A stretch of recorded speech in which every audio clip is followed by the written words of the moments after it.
नारद मुनि, जो 12 महाजनों में से एक हैं और भगवान विष्णु के परम भक्त, इस संसार में बार बार प्रकट होते हैं।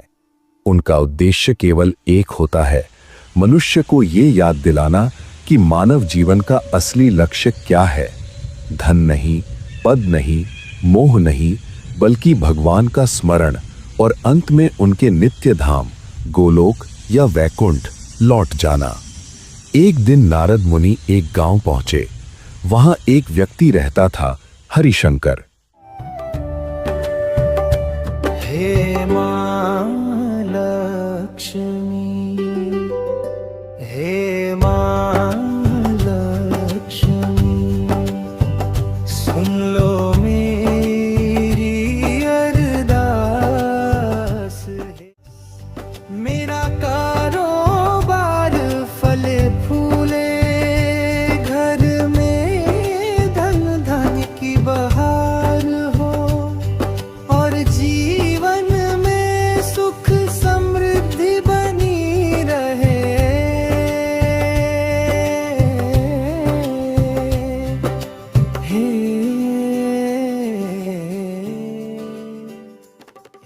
प्रणाम महामुनि, मेरे घर पधारने के लिए मैं धन्य हो गया। हरिशंकर, भगवान ने मुझे आज्ञा दी है कि मैं किसी योग्य जीव को अपने साथ उनके धाम ले जा सकता हूं। क्या तुम मेरे साथ चलोगे? मुनिवर, मेरे बच्चे अभी बहुत छोटे हैं। उनकी परवरिश, पढ़ाई लिखाई, घर गृहस्थी की जिम्मेदारियां, अभी जाना संभव नहीं। शायद कुछ वर्षों बाद। हरिशंकर, ये शरीर क्षणभंगुर है, अवसर बार बार नहीं मिलता। वैकुंठ में कोई दुख नहीं, वहां न भूख है न प्यास, न जन्म न मृत्यु। हर शब्द संगीत है, हर कदम नृत्य। ये सुनकर मन बहुत प्रसन्न हो गया मुनिवर। मैं वचन देता हूं, हाँ, उचित समय आने पर अवश्य आऊंगा।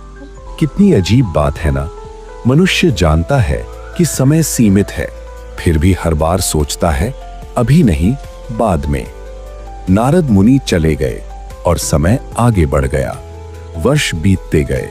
हरिशंकर बूढ़ा हो गया।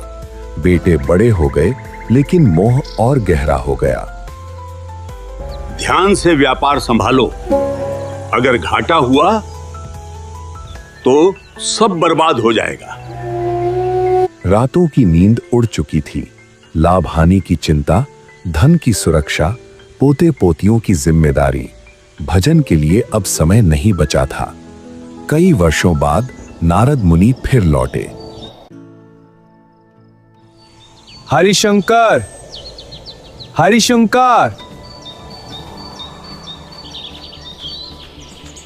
प्रणाम मुनिवर, आप फिर से पधारे। मैं तो धन्य हो गया। हरिशंकर, अब तो चल सकते हो। मुनिवर, बेटा अभी नया नया व्यापार संभाल रहा है, मुझ पर निर्भर है। पोते पोतियों को संस्कार भी देने हैं, अभी नहीं जा सकता। नारद मुनि दुखी मन से लौट गए और फिर एक दिन हरिशंकर का शरीर शांत हो गया। अंतिम क्षणों में भी उसके होठों पर भगवान का नाम नहीं, बल्कि धन की चिंता थी। पुत्रों, मेरा समय निकट है।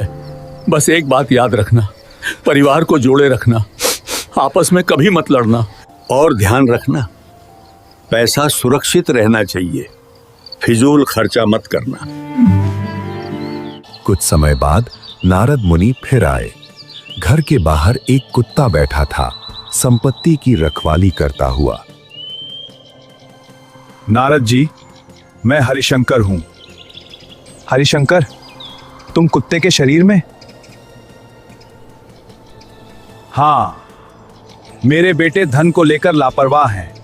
मुझे उसकी रक्षा करनी पड़ रही है। मानव जीवन व्यर्थ चला गया, अब तो मेरे साथ चलो। अभी नहीं मुनिवर, चोरों का डर है।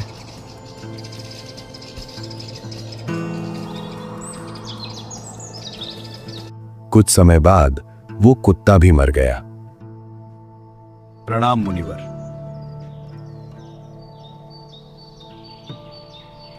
कुछ समय पहले मैं आया था तो यहाँ एक कुत्ता था, अब वो कहाँ गया?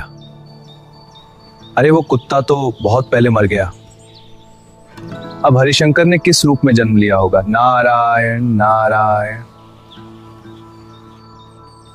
नारायण नारायण नारायण नारायण।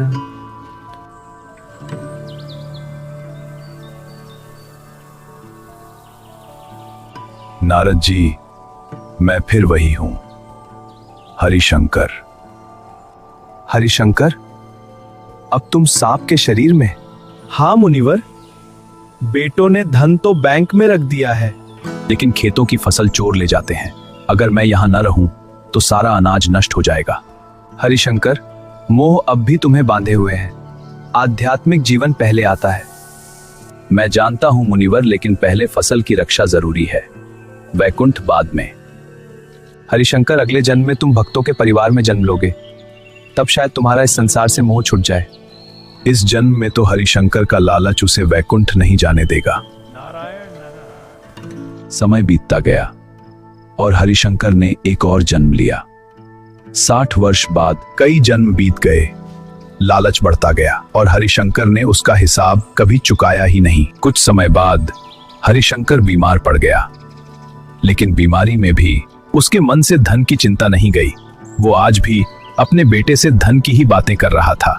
बेटा, ध्यान रखना, जो पैसा जमा है ना, उसे कहीं ढीला मत पड़ने देना। सब कुछ उसी पर टिका है।